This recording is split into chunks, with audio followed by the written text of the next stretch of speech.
नमस्कार. महाराष्ट्र हवामानमध्ये आपलं स्वागत आहे.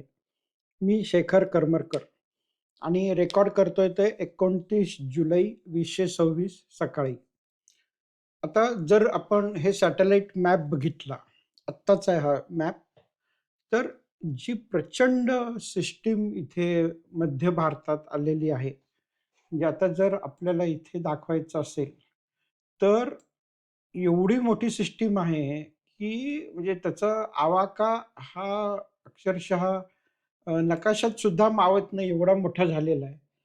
आणि सध्या त्याचं जे केंद्र आहे, ते साधारणतः इथे आहे म्हणजे इनलँड म्हणजे जमिनीवर आलेलं आहे आणि ते हे नागपूरच्या वरती एम-पी बॉर्डरवरनं गुजरात आणि मग नंतर इथे गुजरातमध्ये बऱ्यापैकी थांबून नंतर मग ते राजस्थानमध्ये. अशा प्रकारे ते सरकतंय. ह्याला जवळ-जवळ 7 ते 8 दिवस लागतील आणि ह्या पूर्ण वेळेमध्ये महाराष्ट्रामध्ये त्याच्या प्रभावाखाली प्रचंड पाऊस दिसतो आहे. आता सध्या ज्या बातम्या येतायत त्याच्यात राजस्थानमध्ये पाऊस आहे, गुजरातमध्ये पाऊस आहे, नागपूरमध्ये पण खूप पूर वगैरे आलेले आहेत. त्याच्यामुळे हे जे वादळ आहे, त्याचा परिणाम हा सगळीकडे महाराष्ट्रात होणार आहे आणि जेव्हा हे वादळ राजस्थानमध्ये जाईल साधारण 8-9 दिवस लागतील त्याला म्हणजे जवळ-जवळ एक 5-6 ऑगस्ट उजाडेल. तर तोपर्यंत हा पाऊस आहे आणि त्याच्यानंतर मग जरा पाऊस ब्रेक घेईल असं दिसतंय. परंतु आता सध्या पुढचा आठवडा तरी पूर्ण महाराष्ट्रात पाऊस पडणार आहे. आता इथे अ, भारताच्या नकाशामध्ये प्रेशर दाखवलंय. इथं सगळ्यात लो प्रेशर आहे. आता तुम्हाला नकाशात दाखवतो कुठे लो प्रेशर आता दिसतंच ते. हे इथं लो प्रेशर बेल्ट तयार झालेला आहे. म्हणजे तो आतमध्ये सरकलाय. पहिल्यांदा तो इथे होता समुद्रामध्ये तयार झाला तेव्हा.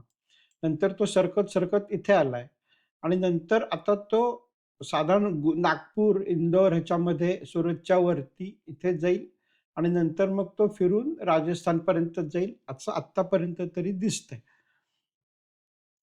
आता हा जो लो प्रेशर बेल्ट आहे, तो पुढे कसा सरकतोय ते मी तुम्हाला दाखवतो. आता हे एक-एक आपण थोडं पुढे जाऊया.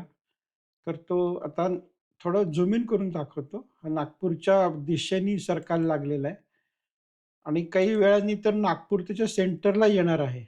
त्याच्यामुळे विदर्भामध्ये, मध्य महाराष्ट्रामध्ये प्रचंड पाऊस आहे आणि पुढचा आठवडा हे सगळं वादळ धुमाकूळ घालत गुजरातकडे सरकतंय. त्याच्यामुळे भरपूर पाऊस, भरपूर वारं हे सगळ्यांना महाराष्ट्रात अनुभवायला मिळणार आहे. त्याच्यामुळे पावसाची तयारी करून ठेवायला पाहिजे आत्ताच. तर असं हे गुजरात आणि नंतर मग वरती पुढे राजस्थानपर्यंत ते सरकेल. आता येत्या 5 दिवसामध्ये टोटल पाऊस किती पडणार आहे हे जर बघितलं, तर महाराष्ट्रातला लाल भाग हा प्रचंड आहे. म्हणजे हे रायपूरपासून जो इथे खूप पाणी किंवा खूप पाऊस असलेला बेल्ट सुरू होतोय, तो विदर्भात बऱ्यापैकी पसरलेला आहे.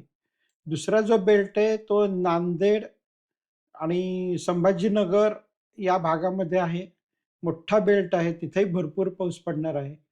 नंतर मग जळगाव, अमरावती ते एम-पी बॉर्डरपासून नंतर मग नंदुरबार, धुळे, सुरतपर्यंत हा जो बेल्ट आहे, तिथेही भरपूर पाऊस पडणार आहे.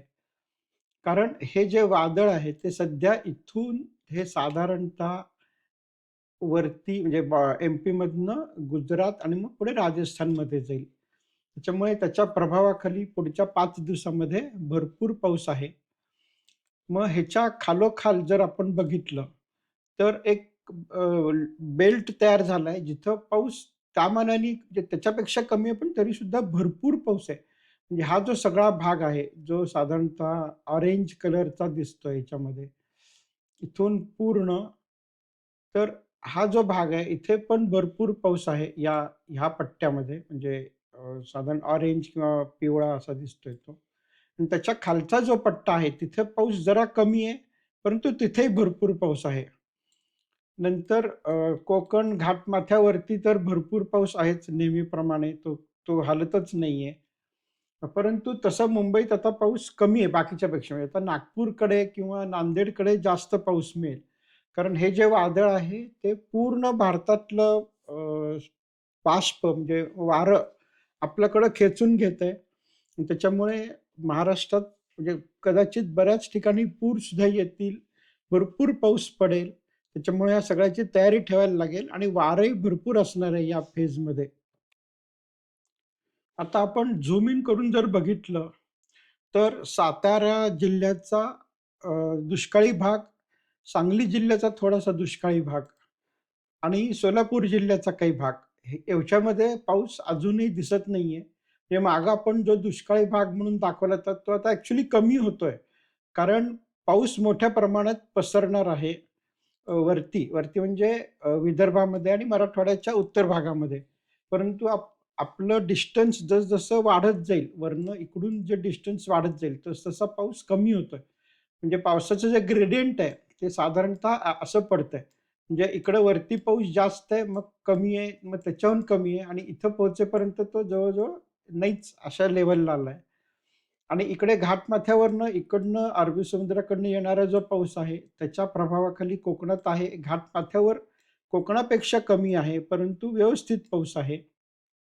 आणि मग बाकी जो मधला भाग आहे, तिथं सुद्धा व्यवस्थित पाऊस मिळणार आहे, परंतु तो नागपूरपेक्षा कमी असेल. मग आपण आता पाऊस मोजून बघूया, की घाटमाथ्याच्या बाजूला जो भाग आहे तिथं 25 मिलीमीटर दाखवतंय. घाटमाथ्यावरती साधारण 60-70, कोकणामध्ये 100च्या वरती 100, 125, मुंबईपर्यंत म्हटलं तरी साधारण 80-90 आहे. म्हणजे यावेळेस खाली पाऊस जास्त दिसतोय म्हणजे साऊथकडे. इथे 125 वगैरे दाखवतोय. रत्नागिरीच्या खाली गेलं तर तरी 100 वगैरे दाखवतोय. त्याच्यामुळे पाऊस कोकण किनारपट्टी आणि घाटमाथ्यावर व्यवस्थित आहे. नंतर आपण इकडे नाशिककडे आलो तर नाशिकलाही पाऊस भरपूर आहे. घाटमाथ्याकडे तर जास्तच आहे. यावेळेस विशेष म्हणजे धुळे, नंदुरबार जिल्ह्यामध्ये भरपूर पाऊस दिसतोय. म्हणजे नंदुरबारच्या बाजूला म्हणजे अक्कलकुवा, शहादा हे जे उत्तरेकडचे तालुके आहेत नंदुरबारचे, तिथं तर 300 मिलीमीटर पाऊस दाखवतोय. अगदी 300 नाही म्हटलं तरी 250च्या आसपास तरी म्हणजे खूप खूप मोठ्या प्रमाणात पाऊस पडेल. नंतर मग आपण एम-पी बॉर्डरकडं जसं जाऊ तसं पावसाचं प्रमाण इकडे वाढतंय. नंतर सगळ्यात मोठा इकडचा भाग म्हणजे नांदेड जिल्ह्यामध्ये जे साधारण बॉर्डरपासून ते नांदेड तिथं किती 125 ते 150 मिलीमीटर म्हणजे आत्तापर्यंत पडलाय तेवढाच पाऊस जवळ पुढच्या 5-6 दिवसात पडणार आहे. कारण हे वादळ खूप मोठं आहे आणि हे वादळ महाराष्ट्राला खेटून जातंय. त्याच्या प्रभावाखाली हा खूप मोठा पाऊस आहे. परभणीमध्ये पाऊस आहे. परतूर, अंबड, जालना ते संभाजीनगरपर्यंत ह्या पट्ट्यामध्ये. इकडे हिंगोली, वाशिम, पुसद ह्या पट्ट्यामध्ये. नंतर विदर्भामध्ये भरपूर पाऊस आहे. गोंदिया जिल्हा, गडचिरोली जिल्ह्याचा जवळ सगळा भाग. फक्त गडचिरोलीच्या साऊथला पाऊस थोडा कमी, तरी एक 70-80 मिलीमीटर आहे. चंद्रपूर जिल्ह्यात यावेळेस भरपूर आहे. म्हणजे धान पेरणीसाठी या भागात चांगला पाऊस पडणार आहे. भंडारा जिल्ह्यात भरपूर पाऊस आहे. म्हणजे 200-250 मिलीमीटर दाखवतंय. पूर्ण भंडारा जिल्ह्यामध्ये. नंतर नागपूर भागात आहे. नागपूरमध्ये ऑलरेडी भरपूर पूर आलेले आहेत बऱ्याच ठिकाणी आणि अजूनही तिथे 70-80 मिलीमीटर पश्चिम भागात आणि पूर्वेकडे 100च्या वरती दाखवतंय. नंतर मग अमरावती, यवतमाळ हा जो सगळा भाग आहे, इथं सुद्धा 60, 70, 80 मिलीमीटर पाऊस आहे. आता जर आपण लातूरकडे जर बघितलं, तर मग तिथे सुद्धा 50-60 मिलीमीटर पाऊस आहे. लातूर, बीड, नगरचा बराच भाग तिथेही 50-60 मिलीमीटर पाऊस आहे.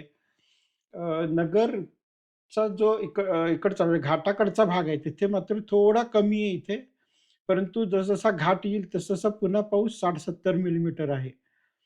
आणि फक्त मगाशी जे आपण म्हटलं, की सोलापूर जिल्ह्याचा दुष्काळी भाग आणि सातारा, सांगली, कोल्हापूरचा दुष्काळी भाग. इथं अगदी थोडासा पट्टा आहे जिथं पाऊस कमी आहे. परंतु कोल्हापूर भागामध्ये, सातारा भागामध्ये म्हणजे घाटापाशी तर विशेषतः तिथेही पाऊस आहे. त्याच्यामुळे येत्या आठवड्यामध्ये मुख्य सांगायचं म्हणजे विदर्भात पूर येतील. नांदेड, हिंगोली, संभाजीनगर भागात सुद्धा पूर अपेक्षित आहेत. नंदुरबार भागात पूर अपेक्षित आहेत. आणि बाकी सगळ्या ठिकाणी पाऊस अतिशय समाधानकारक आणि व्यवस्थित मिळेल. मुख्यतः पिण्याचं पाणी, जनावरांचं पाणी यांचा प्रश्न सुटेल. नदीला, विहिरीला पाणी बऱ्यापैकी वाढेल या भागामध्ये आणि हा पट्टा एकदा पुढे गेला वादळाचा, की मग नंतर पावसाला ब्रेक दिसतोय. आता एवढ्या लांबचं सांगणं थोडं अवघड आहे. तरी अ, हा पट्टा पुढे सरकल्यानंतर मग लगेच पुन्हा पाऊस असा मोठ्या प्रमाणात दिसत नाहीये. त्याच्यामुळे येत्या आठवड्याभरात खूप पाऊस आहे. त्याच्यामुळं एन्जॉय करून घ्या. बरेच जण वैतागले पण आहेत पावसाला, तरीसुद्धा हा आठवडा पाऊस भरपूरच मिळणार आहे. मी सांगितल्याप्रमाणे तुमच्या भागात पाऊस पडतोय का, हे मला जरूर कळवत जा. ते कमेंट्स मी वाचत असतो आणि डिस्क्रिप्शनमध्ये मी लिंक लिहिली आहे माझ्याच YouTubeची.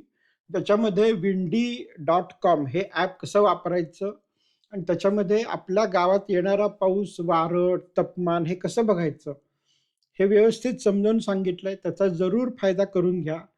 लिंक डिस्क्रिप्शनमध्ये आहे आणि तुमचे कमेंट्स मात्र लिहित राहा. आता उद्या भेटूया. तोवर नमस्कार.